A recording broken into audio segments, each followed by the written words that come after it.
If you've ever rubbed something on your feet at night just to get a few hours of sleep, I understand. A lot of my patients have done the same thing.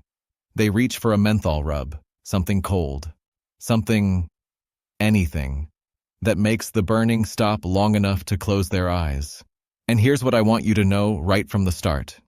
There's actually a real biological reason why that works. The menthol compounds in those rubs activate specific cooling receptors in your skin, receptors that temporarily interrupt the nerve pain signal traveling up to your brain. Your nervous system gets confused, in a sense, and for a few hours, the burning quiets down. But here's what nobody is telling you. While you sleep, the actual damage continues. The nerve fibers are still under attack. And every morning you wake up, you're starting the cycle all over again. Because the real cause has never been addressed. That is what I want to talk about today. Because what I've found in decades of working with patients over 60 is that most cases of nighttime burning in the feet come back to one specific deficiency, one mineral. And when that mineral is chronically low, no amount of menthol rub, no painkiller, no prescription nerve medication will fix what's happening underneath. Stay with me, because what I'm about to share is something most doctors will never bring up in a 10-minute appointment. I want you to think about someone for a moment. Maybe it's you. You wake up at 2 in the morning. The bottoms of your feet feel like they've been held over an open flame. You throw off the sheets, because even the weight of the fabric is unbearable. You sit on the edge of the bed in the dark, rubbing your feet against the cold floor, waiting for it to pass. And when you finally fall back asleep, you're exhausted in a way that rest doesn't fix. This has been going on for months, maybe years. You went to your doctor. You described exactly what I just described. And your doctor either prescribed you something that made you feel foggy and unsteady, or looked at you and said those words that I have heard patients quote back to me more times than I can count. It's normal for your age. I want to say something directly to you right now. It is not normal. It is common. There is a profound difference. Common means many people experience it. Normal means it's supposed to happen. Your nervous system is not supposed to be on fire every night. Something is causing this, and in my clinical experience, the cause is almost never what the standard medical system is looking for. Because here's what happens in a typical appointment. The doctor checks your blood glucose, maybe orders a nerve conduction study, writes a prescription for gabapentin or Lyrica, and sends you home. What the doctor almost never checks, and I want you to hear this clearly, is your magnesium level, not the magnesium in your blood serum, which is almost always normal even when your body is severely depleted. The magnesium inside your cells. The functional magnesium that your nervous system depends on to regulate every single electrical signal it sends. And this is where the real story begins. Let me explain what's happening in your body in a way that makes complete sense. Your peripheral nerves, the ones running from your spine all the way down into your feet, function like electrical wiring. They carry signals in both directions constantly, to move your toes, to sense temperature, to feel pressure, to communicate pain. For those signals to travel correctly, the nerve cell membrane has to be tightly regulated. Think of it like a gate that opens to let a signal pass, then closes again. Magnesium is the gatekeeper. It sits at those calcium channels in the nerve membrane and controls whether the gate swings open or stays closed. When magnesium is adequate, the gate opens when it should and closes when it should. The nerve fires cleanly. The signal reaches your brain clearly. But when magnesium is depleted, and this happens gradually, silently, over years, that gate loses its regulator. The calcium channels stay open longer than they should. The nerve becomes hyperexcitable. It fires when it shouldn't. It fires in response to nothing. And you feel that as burning, as tingling, as the sensation that your feet are on fire in the middle of the night for no apparent reason.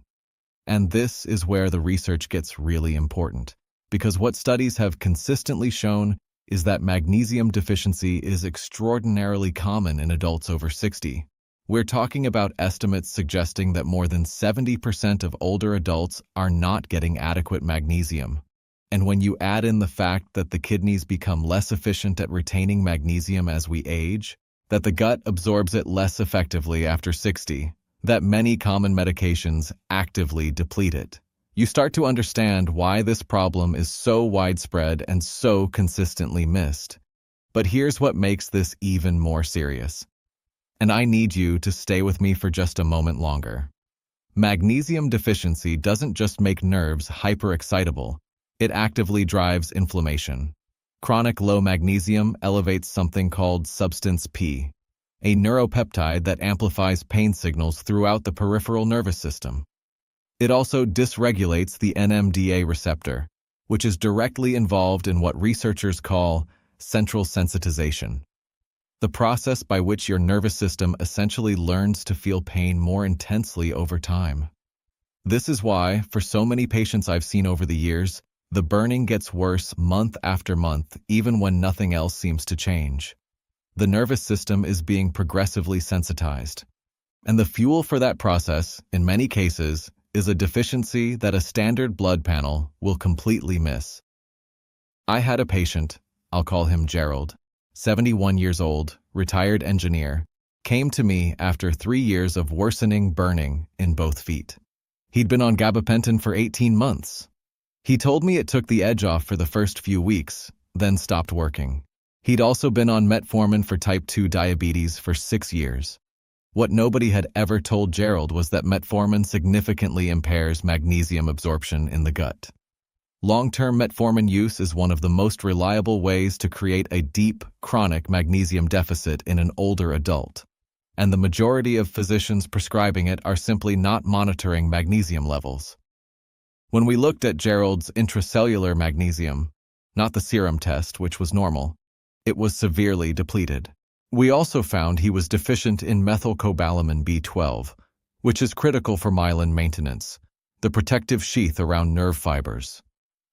When we addressed both deficiencies with the appropriate forms of these nutrients, Gerald described something to me about 8 weeks later that I will never forget. He said the first night he slept through without waking up felt like getting his life back. He'd forgotten what it felt like. This is not just about burning feet. I want you to understand the full scope of what chronic magnesium deficiency does over time. It's about the sleep you've been losing for years, the exhaustion that has become your baseline, the way you hesitate at the top of a staircase now because you're not sure your feet will feel solid on the step, the way you've quietly stopped doing things you used to love, walking in the evening, dancing at a family event, playing on the floor with grandchildren, because your feet can't be trusted anymore. The fear that you may not say out loud that this is only going to get worse, that one day the numbness or the imbalance will lead to a fall, that a fall will lead to something you can't recover from. I've watched this progression in patients who didn't get the right information in time, and I've watched it reverse in patients who did.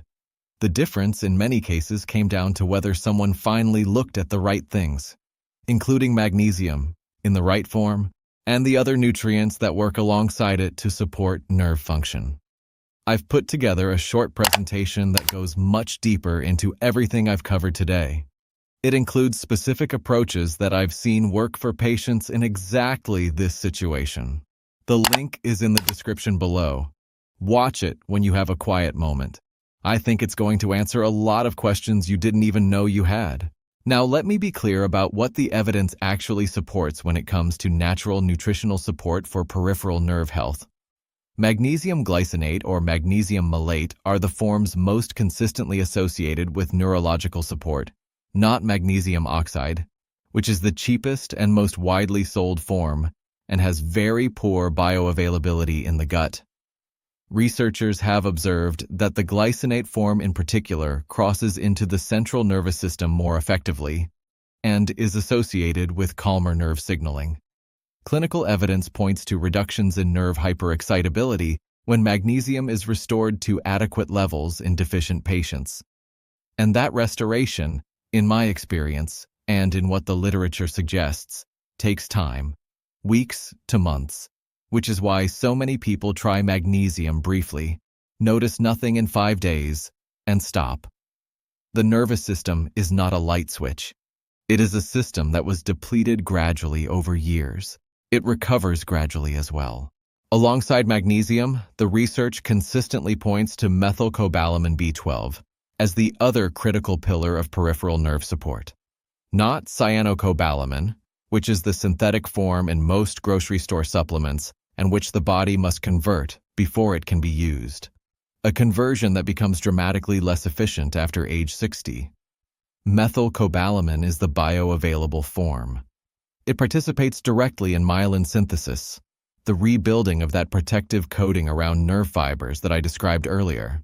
The one that, when degraded, produces the distorted signals you feel as burning and tingling. Studies suggest that adequate methylcobalamin supports the ongoing maintenance of that myelin sheath in ways that cyanocobalamin simply cannot replicate at the cellular level. And for anyone taking metformin, getting this distinction right is not optional. It is urgent.